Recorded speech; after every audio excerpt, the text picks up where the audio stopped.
Merci. Alors d'abord, merci à vous tous d'être ici aujourd'hui. Merci à tous mes collègues là, de votre soutien dans ce dossier.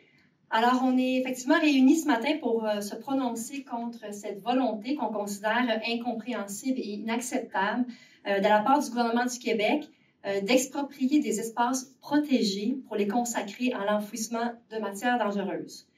Et cette volonté du gouvernement est tellement forte qu'on comprend qu'il vient de déposer ce matin un projet de loi spécial pour se donner le droit de faire ce que la loi lui empêche de faire normalement.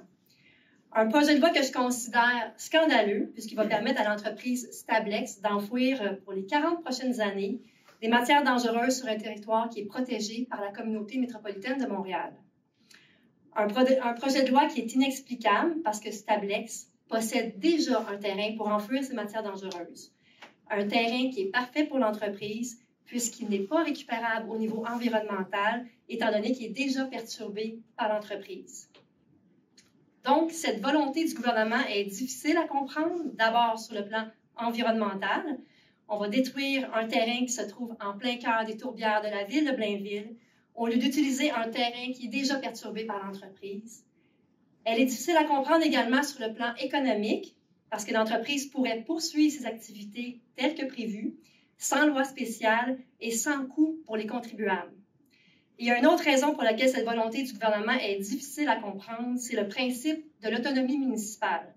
Un principe qui est reconnu par tous les partis de l'Assemblée nationale, y compris la CAQ, un principe qui considère que les municipalités sont responsables de l'aménagement de leur territoire. Alors, la décision qu'on a prise à Blainville, selon ce principe d'autonomie municipale, c'est de préserver le terrain qui nous appartient. Et c'est la meilleure décision pour l'environnement.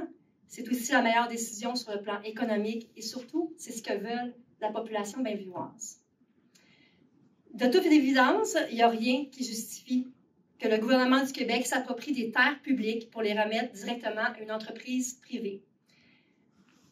Cette semaine, on a entendu la ministre des Ressources naturelles citer l'urgence de la situation pour justifier son projet d'expropriation.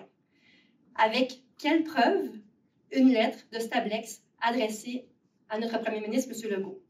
Pas d'analyse, pas d'études, juste une lettre provenant de l'entreprise. Mais ce que j'ai envie de vous dire ici, c'est qu'il y a un an, l'entreprise prétendait déjà qu'elle allait être en bris de service si les travaux ne débutaient pas incessamment.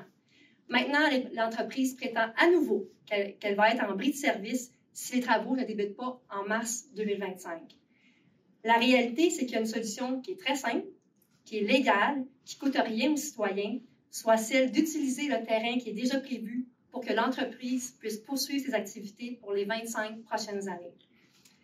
Donc, le vrai problème, ce n'est pas le manque d'espace, c'est que le gouvernement veut faire une fleur à l'entreprise en lui promettant des opérations pour une durée de 40 ans. Des opérations sur un terrain qui, je tiens à le rappeler, est en plein cœur des tourbières de Blainville et qui fait l'objet d'un RCI, donc d'un règlement de contrôle intérimaire pour protéger nos milieux terrestres et humides dans la région métropolitaine. Un règlement qui a été adopté par la CMM et qui a été approuvé par le gouvernement du Québec, et un règlement qui a été adopté par la CMM pour répondre aux exigences du gouvernement du Québec en matière de protection du territoire. Dans l'objectif, bien sûr, d'atteindre nos ambitions de protection de 30% des milieux naturels d'ici 2030. Alors, en terminant, aujourd'hui, le gouvernement a déposé un projet de loi spécial pour se donner le droit de faire ce que la loi lui empêche de faire généralement. Les élus qui sont devant vous aujourd'hui représentent pratiquement 50% de la population du Québec. Les élus qui sont devant vous aujourd'hui sont en profond désaccord à ce que le gouvernement exproprie les terres québécoises pour les remettre à une compagnie américaine.